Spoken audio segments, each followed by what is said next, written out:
Bonjour à toutes et à tous. Donc aujourd'hui une petite review sur la SJCAM M10. Alors, SJCAM M10, qu'est-ce que c'est que cette bête? Donc c'est une petite cam cubique. Voilà. Elle possède un écran LCD, boîtier pile, fonction menu, monter, descendre, mise en marche et acceptation des dossiers par exemple. De l'autre côté, une petite fente pour mettre une carte micro SD de 32 Go maximum, une prise micro HDMI qui va vous servir pour recharger la cam par exemple, et une prise, non pardon, c'est la micro HDMI, elle est ici et elle va servir pour aller brancher sur la télévision par exemple, et la micro USB ici qui va vous permettre de charger votre cam soit par un câble USB branché sur votre ordi, soit avec un chargeur téléphone, puisque maintenant ils sont à peu près tous équivalents, je dirais à peu près, parce qu'au niveau des puissances c'est pas vrai. Donc la batterie faisant 900 mAh, donc 0,9 A, il est préférable de charger avec un chargeur téléphone qui fait de 1 à 0,1 à 0,3 A maximum. Voilà. À noter que si vous alimentez la caméra avec une batterie extérieure, même si l'accu est vide dans la caméra, vous pourrez filmer ou prendre des photos sans avoir besoin de recharger la batterie. Donc il suffit de brancher ici ce que vous voulez, une grosse batterie ou tout ce que vous voulez, et vous allez avoir une super autonomie. Donc c'est génial cette prise. À savoir que la durée autrement avec une 900 mAh, enfin 900, 1000 ou 1100, c'est à peu près pareil. J'ai pas vu grosse différence, c'est de l'ordre de 1 heure à 1 heure et quart environ de film.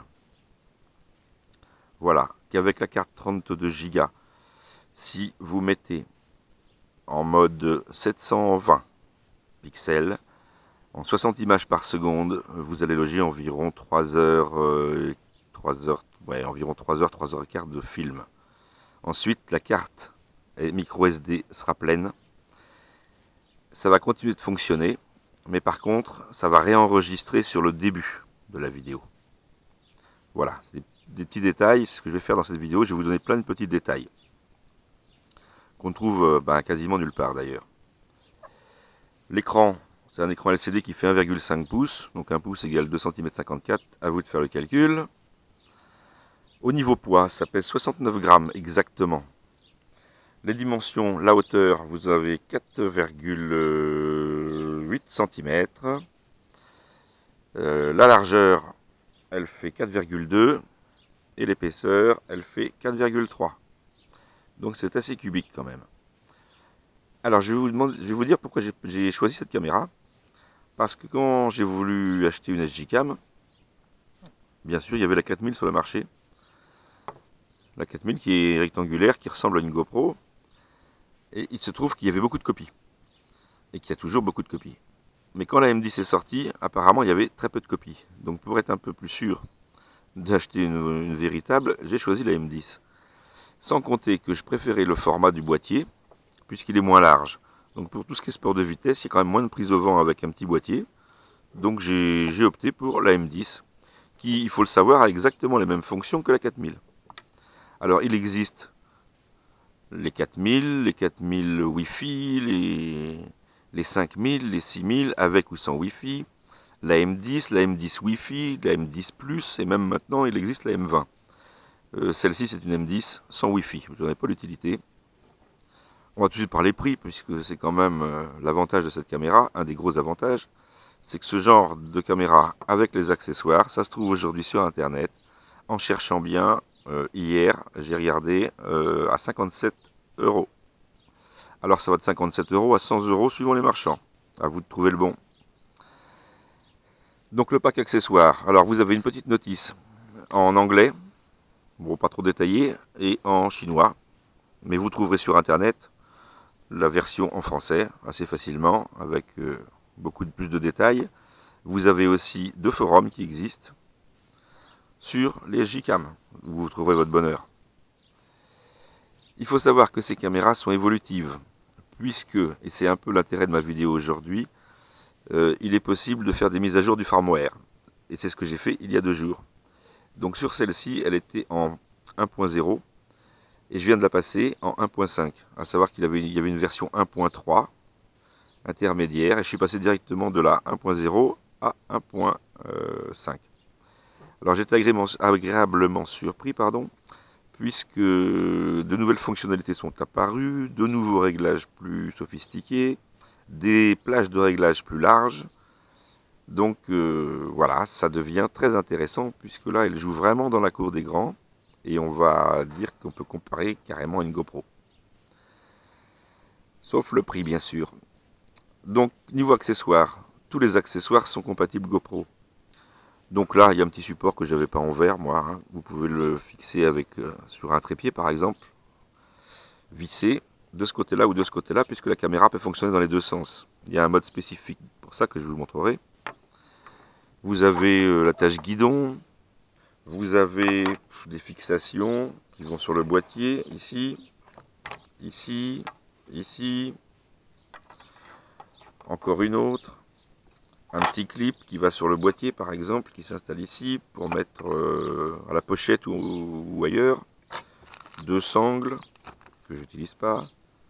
2 supports encore invissables mais avec un autocollant. 3e. L'autre incurvé pour mettre sur un casque. 2 autocollants 3e de rechange. À noter que dans ce kit là, je n'ai pas la petite sangle. Il existe une petite tresse métallique pour éviter, surtout quand c'est monté sur un casque, de la perdre. Donc elle n'y est pas. Elle n'y est pas. Ah, autre chose très important. Le boîtier. Vous avez dans le pack un boîtier, un couvercle de rechange. Alors tout le monde se dit, tiens, ben, un couvercle de rechange. C'est bizarre, pourquoi? Il peut casser? Non, pas du tout. C'est pas le même couvercle. Ce couvercle-là est parfaitement étanche. Ce couvercle-là, non.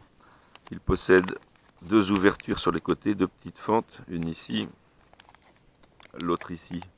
Ça vous permet de protéger la caméra, mais ça permet aussi de capter du son. Puisque le son, c'est quand même un problème sur ces micro-caméras généralement. Donc, en mettant ce couvercle-là, attention, il n'est pas étanche.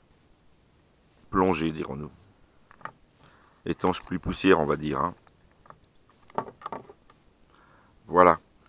Bon, et ben on va passer directement dans le menu de cette petite caméra pour voir un peu ce qu'on peut y trouver. Donc, allumage.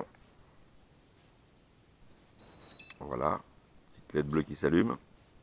Et là, je tombe directement sur le mode vidéo. J'ai juste à appuyer ici sur OK et c'est parti en mode vidéo. Si je rappuie une autre fois, je passe sur le mode photo. Et si je rappuie une 3e fois, je tombe sur les images ou les vidéos que j'ai fait. Comme ici la carte est vide, enfin il n'y a même pas de carte d'ailleurs, mais qu'il n'y a aucune image. Voilà. Et on va aller voir dans le menu. Donc le menu, petit bouton au milieu. Ah oui, j'ai oublié un petit truc. Le haut-parleur, il se trouve ici. Là. Donc c'est très petit. Et c'est un peu ce qui pêche sur ces micro cam sport, c'est le son généralement. Mais on va voir ça de plus près. Je vais rentrer dans le menu. Voilà, alors j'espère qu'on va voir. Donc pour commencer, donc dites-vous bien quand même, avant de partir, que cette caméra, elle a été mise à jour. Donc j'ai des fonctionnalités nouvelles par rapport à une M10, par rapport à certaines M10. Et je me retrouve avec 10 pages de réglage, alors que j'avais que 6 ou 7 pages avant. Donc c'est parti. En premier, nous avons la résolution.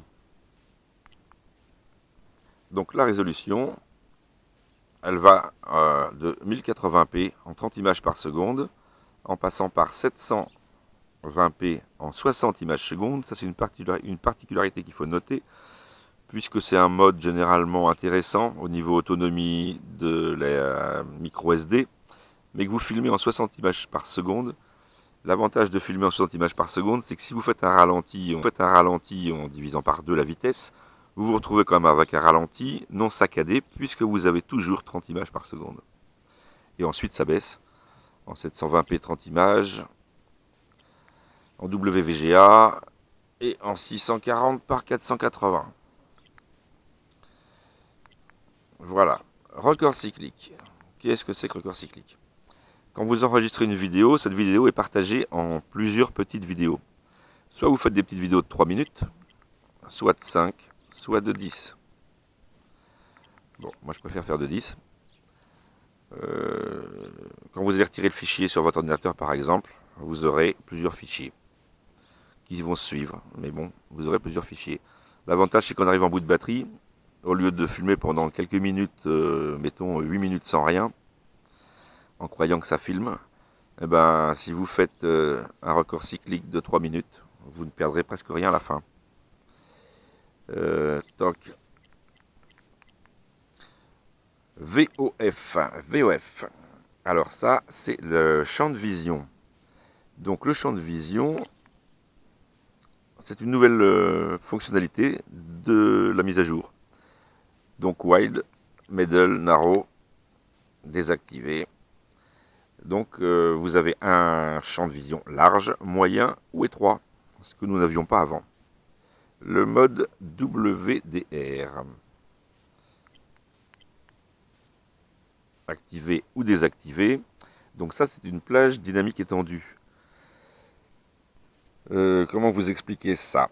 Quand vous filmez quelqu'un ou quand vous prenez une photo en contre-jour, par exemple, admettons une personne devant une fenêtre, la luminosité de la fenêtre vous masque la personne, en fait vous voyez une ombre. En actionnant le mode WDR,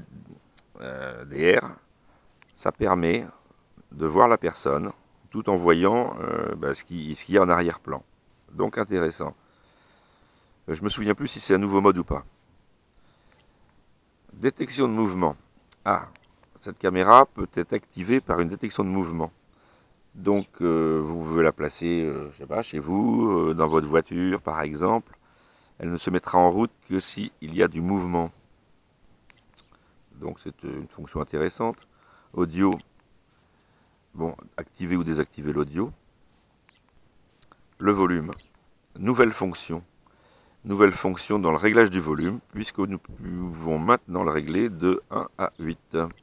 Voilà, 1, 2, 3, 4, 5, 6, 7, 8. Et nous n'avions pas cette fonctionnalité avant. Marque date, donc ça c'est pour marquer la date. TV out, désactiver ou activer le mode TV, puisque vous pouvez brancher la caméra directement sur la TV à l'aide de la prise HDMI. Le mode de la TV NTSC ou PAL. L'OSD mode, c'est l'affichage des paramètres à l'écran. Donc quand vous prenez une photo que vous filmez, tous les paramètres s'affichent à l'écran, suivant que vous avez activé ou désactivé l'OSD mode. Je suis sur activé. Le vidéolapse. Vidéolapse, c'est pour faire une vidéo. Alors, je vais voilà. Il n'est marqué 1 seconde, 2 secondes, 5 secondes, 10 secondes, 30 secondes et 1 minute.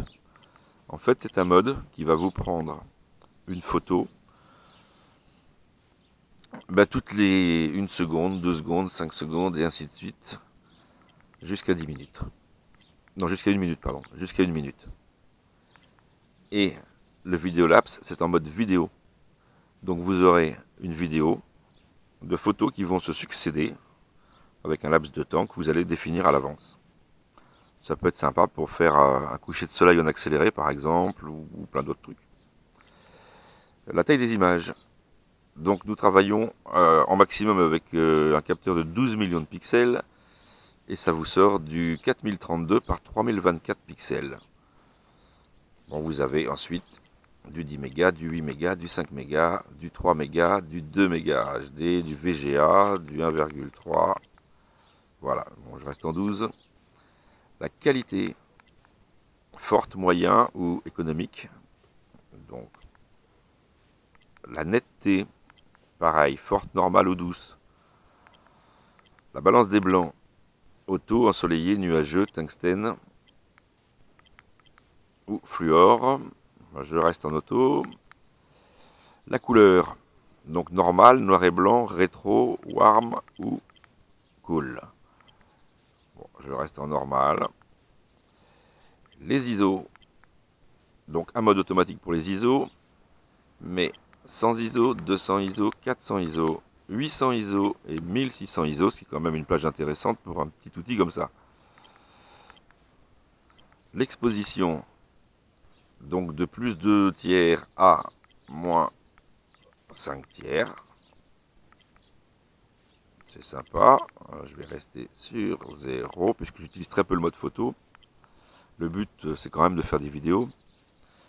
Et il y a des modes qui sont uniquement pour la photo, je pense. Détection de visage. Alors, désactiver, détection de visage ou même détection de sourire. Donc, on va quand même assez loin. Underwater mode. Nouveau mode, ça encore, avec la mise à jour. C'est un mode pour filmer sous l'eau.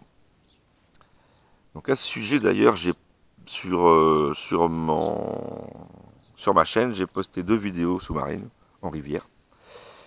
La qualité n'est pas extra, mais je peux vous dire qu'en fait, c'est faux parce que sortie de la caméra, l'image est très bonne. Elle est très nette, et j'étais qu'en 720. Elle est très très nette. Par contre, le fait de passer par Movie Maker, en l'occurrence, pour traiter mon image et de la replacer ensuite, de l'héberger sur YouTube, il y a une grosse dégradation. Mais il faut savoir que les images sorties de la caméra sont vraiment très jolies. Donc de ce côté-là, super bon point. Qu'est-ce que nous avons d'autre? Mode capture. Ah, c'est un temporisateur pour les photos. Donc 2 secondes, 5 secondes, 10 secondes ou 20 secondes. Voilà, le temps d'aller se placer par exemple. Le mode continué, qu'est-ce que c'est ça? Désactiver, 3, 5, 10. C'est les burst mode en fait. Donc c'est un mode de photo en rafale. Et vous pouvez faire 3 photos, 5 photos ou 10 photos en rafale, à condition de laisser le doigt appuyé sur le bouton de déclenchement de photo. Car mode, donc c'est un mode voiture, activé ou désactivé. Le numéro de licence, bon ça va. Date et heure, c'est pour faire les réglages. Arrêt automatique, il y a possibilité de faire un arrêt automatique au bout de 3 minutes, 5 minutes ou 10 minutes. Bip sonore, c'est le bip des touches, activé ou désactivé. Screensaver, c'est le wallpaper en fait, donc c'est l'écran, l'affichage de l'écran. Vous pouvez choisir la durée d'affichage de l'écran, à savoir que moins il sera allumé longtemps, plus vous économiserez la batterie. Donc 30 secondes, 1 minute, 3 minutes, 5 minutes. Ou désactiver. Si vous désactivez, il reste toujours allumé. Donc forcément, ça impacte gravement l'autonomie si vous laissez l'écran allumé. Bon, là j'ai mis 1 minute. Je vais mettre 1 minute, c'est juste pour la... Autrement je mets 30 secondes, mais là c'est juste pour la vidéo. La fréquence, c'est 50 ou 60 Hz. Tourner, alors ça c'est un mode, bon activé ou désactivé bien sûr, c'est un mode pour faire pivoter la caméra, pour la mettre à l'envers. Quand elle se trouve dans ce support, avec pas de vis en haut ou en bas, ou particulièrement support guidon, il n'est pas toujours facile de placer la caméra au-dessus du guidon, on peut la mettre en dessous. Si vous placez la caméra en dessous, elle aura la tête en bas, il faudra absolument tourner l'image, ou après vous serez obligé de le faire avec un logiciel de traitement. Logo, c'est bon mettre un logo, désactiver, activer, ça c'est une nouvelle fonction également. Langue, langue. Anglais, néerlandais, français, allemand et, espagnol, italien, portugais. Alors après je vous dirai pas, il y a du chinois, du japonais, du ce que vous voulez, il y a du polonais, il y a du turc, du slovène. Voilà, ils ont vraiment augmenté. Hop là, langage, je vais quand même revenir dedans, le mettre en français, ça sera mieux. Voilà, effacer. Donc effacer, c'est pour effacer les photos. Dans format, vous allez effacer mémoire, efface toutes les données annuler, ok, vous faites ok, vous effacez tout. Photo et vidéo. À savoir que cette caméra avait un bug. Elle avait un bug dans la version précédente. Je vais revenir dessus. Voilà, dans le mode effacer. J'appuie, ça me marque aucune image. Avec la version 1.0, même quand vous aviez des images, quand je faisais effacer, ça me mettait en attente et ça n'effaçait rien. Donc j'étais obligé de le faire via l'ordinateur. Bon, apparemment, est-ce que c'était un défaut de ma caméra ou quoi, j'en sais rien. Mais depuis la version 1.5, tout fonctionne parfaitement. Pour le format, idem. Réglage par défaut, ben, si vous êtes un peu perdu, vous pouvez toujours régler par défaut. Et la version.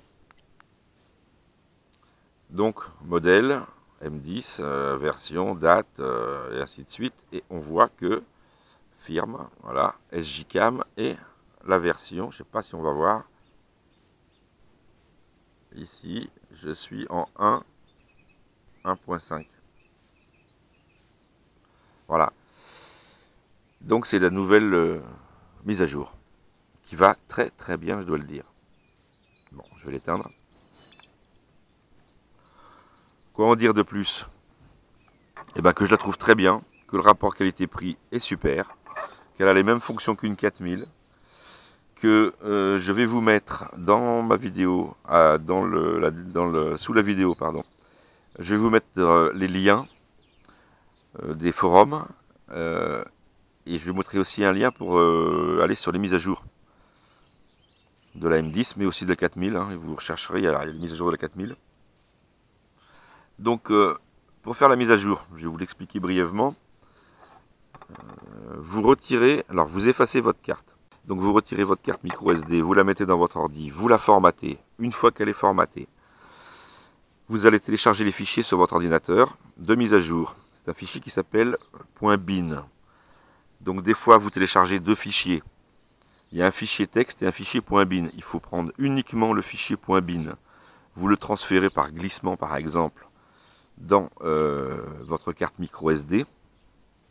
Vous sortez la carte micro SD de votre ordi, vous la remettez dans la caméra et vous allumez votre caméra. Et là, vous attendez quelques secondes, une quinzaine de secondes, et elle fait sa mise à jour toute seule. Voilà.